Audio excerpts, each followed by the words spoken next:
नमस्कार साथियों, आप सभी लोगों को महाशिवरात्रि की बहुत बहुत बधाई। महाशिवरात्रि का यह पर्व, जैसा कि आप और हम सब जानते हैं, शिव और पार्वती के विवाह का पर्व है।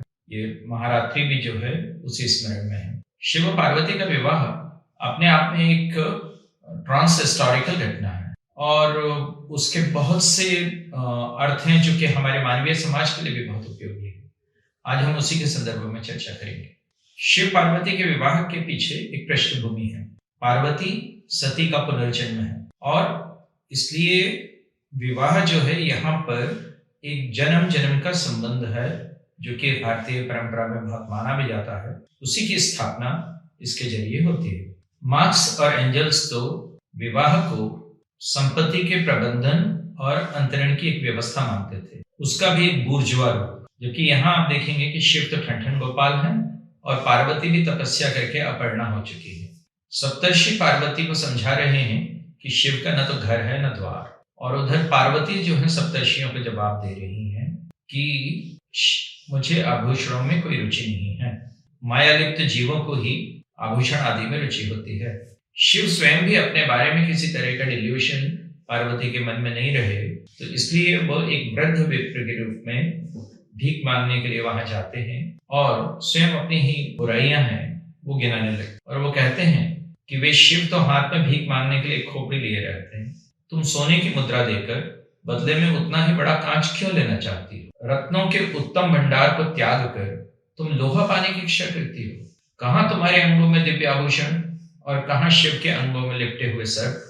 और उधर पार्वती है जो लक्ष्मी संपन्न विष्णु को नहीं चाहती, वे शिव को ही चाह रही है। इसलिए मार्क्स, जो कि बुर्जुआ परिवार को संपत्ति संबंधों के आधार पर ही चलने वाली इकाई के रूप में देखता था, का एकदम प्रतिवाद यहाँ खड़ा होता है पार्वती के द्वारा शिव के चुनाव। मार्क्स कहते हैं, the bourgeois has torn away from the family relationship its a sentimental veil and has reduced it to a mere money relationship. सो ये प्रसंग बताता है कि पार्वती को कोई मनी रिलेशनशिप नहीं चाहिए, शिव को तो चाहिए ही नहीं।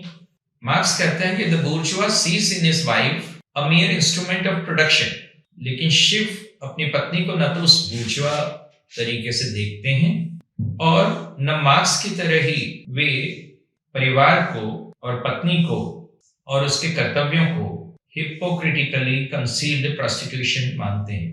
शिव तो वो है जो स्वयं हिमवान को, हिमालय को अपनी तरफ से कह आए थे कि तुम तो बड़े बड़े रत्नों की खान हो, लेकिन उस शिव के घर में तो भूंजी भांग भी नहीं है, वे तो सर्वथा निर्धन है। एक ब्राह्मण का वेश रखा था शिव ने और अपने होने वाले श्रोत्र को भी ये बताकर वे आगे। और शिव अंततः पार्वती से विवाह करते हैं तो उसका कारण जो वो बताते हैं वो यह, तीनों लोकों में तुम्हारी जैसी अनुरागणी मुझे कोई नहीं दिखाई, और इसलिए वे उन्हें अपनी सनातन पत्नी कहते। लेकिन महत्व की बात है कि मनी रिलेशनशिप या इंस्ट्रूमेंट ऑफ प्रोडक्शन आदि की जगह शिव विवाह का आधार अनुराग को बताते हैं, यानी प्रणय को परिणय में परिणत करना उन्हें स्वीकार है, ये उनकी दृष्टि है। और दूसरी ओर पार्वती जो स्वयं शिव के निर्गुण रूप को स्वीकार कर रही थी, उन्हीं पार्वती को भी शिव निर्गुणा कहते हैं। शिव पुराण में जो वर्णन आता है इस विवाह का, उसके अंतर्गत अब ये निर्गुण का खेल क्या है? यानी शिव कहते हैं कि तुम्ही रजस सत्व तमोमयी त्रिगुणात्मिका प्रगति हो, त्रिगुणात्मिका प्रकृति हो, और तुम ही सदा व्यापार कुशल सगुणा और निर्गुणा हो। इस बार बार निर्गुण निर्गुणा के कथन से कुछ चीजें हमें समझनी चाहिए जो कि ये कथा संकेत करना चाहिए। कहाँ तो हम ये कहते हैं कि प्रभु हमारे अवगुण चित्त न धरो, और कहाँ ये शिव हैं जो बार बार अपने अवगुण गिना रहे हैं। हम कहते हैं कि प्रभु हमारे अवगुणों पर विचार न करो, और यहाँ शिव अपने ही अवगुणों के प्रचार को प्रायोजित करते हैं, कभी सप्तर्षियों के रूप में वृद्ध ऋषियों को भेजकर और कभी स्वयं वृद्ध विप्र का रूप धारण करके। और पार्वती का जवाब क्या है?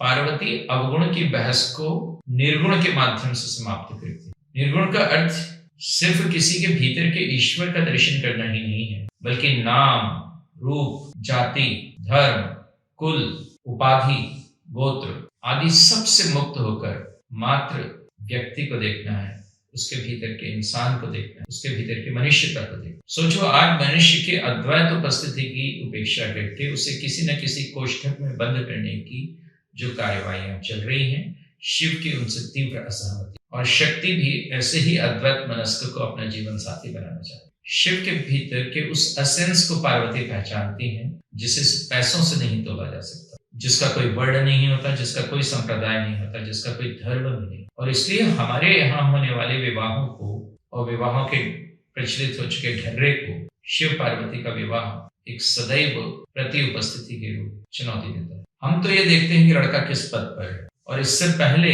कि लड़का किसी पदमत से ग्रस्त हो, उसे देखने के लिए आने वाले लोग, वधू पक्ष के लोग, वे स्वयं पदमत से ग्रस्त हो जाते हैं। तो एक विचित्र किस्म की स्थिति का निर्माण होता है, जिसमें लड़का वधू पक्ष की वर्तमान संपन्नता को देखता है और वधू पक्ष वर की भावी संपन्नता को देख, लेकिन दोनों देख संपन्नता को ही रहे हैं। और उधर शिव हैं जो कि विपन्न है, पार्वती अपर्णा है, और दोनों एक दूसरे को ही देख रहे हैं।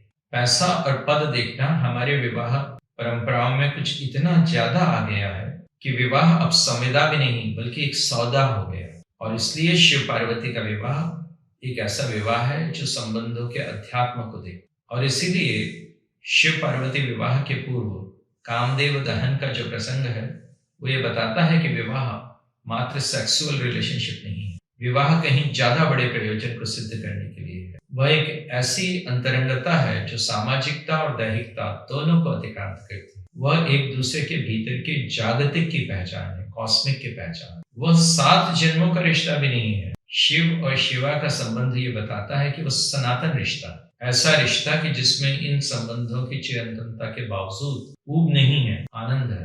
यानी कहा तो ये जाता है कि फैमिलियरिटी ब्रीड्स कंटेंट। यदि बहुत ज्यादा परिचय हो जाए तो तिरस्कार की भावना बढ़ती है। और यहाँ ये है कि संबंधों की अंतरंगता निरंतर इतनी घनिष्ठ होती चली जा रही है, और उसके बावजूद एक दूसरे के प्रति आदर, उसमें कोई कमी नहीं आई है, बल्कि वो बढ़ता ही जा रहा है। तो शिव और शिवा का विवाह वो ये बताता है कि विवाह सिर्फ सोशल ऑर्डरिंग के लिए नहीं है, बल्कि एक तरह की कॉस्मिक ऑर्डरिंग के लिए है, एक तरह की जागतिक व्यवस्था के लिए। और एक दूसरे के भीतर के निर्गुण की पहचान, उन बहुत सी स्पेसिफिसिटीज से, उन बहुत सी विशिष्टियों से बाहर आना है, जिसमें मनुष्य अपने मन को संकुचित किए रखता है। और यदि ये बात आपको किसी दूर की कौड़ी लग रही हो, तो आप शिव पुराण में वो प्रसंग देखिए जो पार्वती उनकी परीक्षा लेने आए सप्तर्षियों को संबोधित कर रही। और वहां में कहते हैं कि द्विजों, शंभु किसी विशेष धर्म या जाति के कारण किसी पर अनुग्रह नहीं।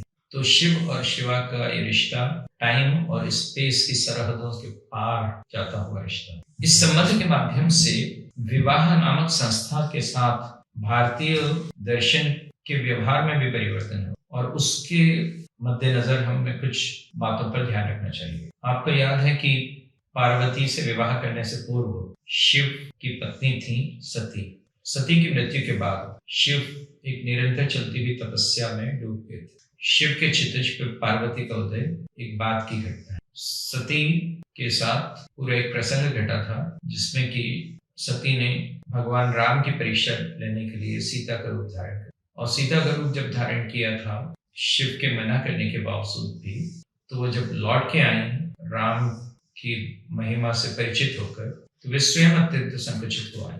और उस समय शिव ने उनका मनसा परित्याग कर दिया था, क्योंकि उन्होंने सीता का रूप धारण किया था, जो उनके पूज्य, उनके आराध्य राम की पत्नी। अब जब इस नए जन्म में सती पार्वती बनकर आई हैं, तो शिव पुराण एक बहुत महत्वपूर्ण बात कहता है। उस समय जबकि शिव पार्वती की तपस्या की पूरी परीक्षा ले लेते हैं, तो जैसे ही वे अपना रूप पार्वती के सामने प्रकट करते हैं और पार्वती के हाथ को पकड़ लेते हैं, तो पहला वाक्य जो वो ये बोलते हैं कि मैं शपथ लेता हूँ कि अब कभी तुम्हारा त्याग नहीं। यानी इसका अर्थ है प्यार जो है अब कोई शर्त नहीं है, शपथ। विवाह जो है कोई सामाजिक संविदा नहीं है, बल्कि शपथ है। यहाँ से तलाक खत्म होता। अब ये कोई ब्रीच ऑफ कॉन्ट्रैक्ट का मामला नहीं। विवाह किसी तरह का कॉन्ट्रैक्चुअल ऑब्लिगेशन नहीं। अभी कुछ समय पहले तक शिव स्वयं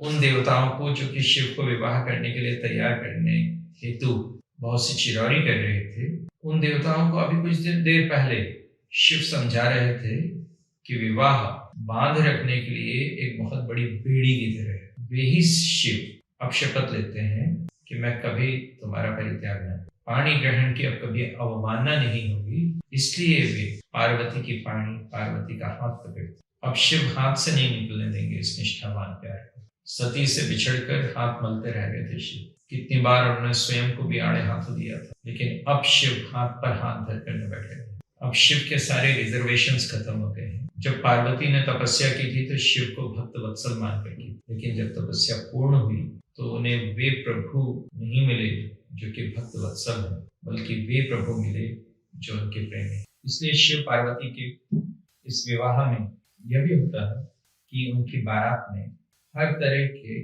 लोग शामिल हैं। वो ऐसी बारात नहीं है जो कुछ अभिजात लोगों को साथ लेकर चल रही है। वो ऐसी बारात नहीं है कि जिसमें लोग विशेष रूप से तैयार होकर सज धज कर जा रहे हैं। जो जैसा है, जिस रूप में है, वो सब उस बारात में शामिल है। इसका अर्थ है कि शिव के व्यक्तित्व की जो समावेशिता है, उनकी बारात जो है उसी विविधता का प्रतिनिधित्व। और ऐसी बारात के साथ शिव आज के दिन, आज की रात पार्वती के पाणी ग्रहण के हिमालय और मैना के द्वार पर पहुंचते।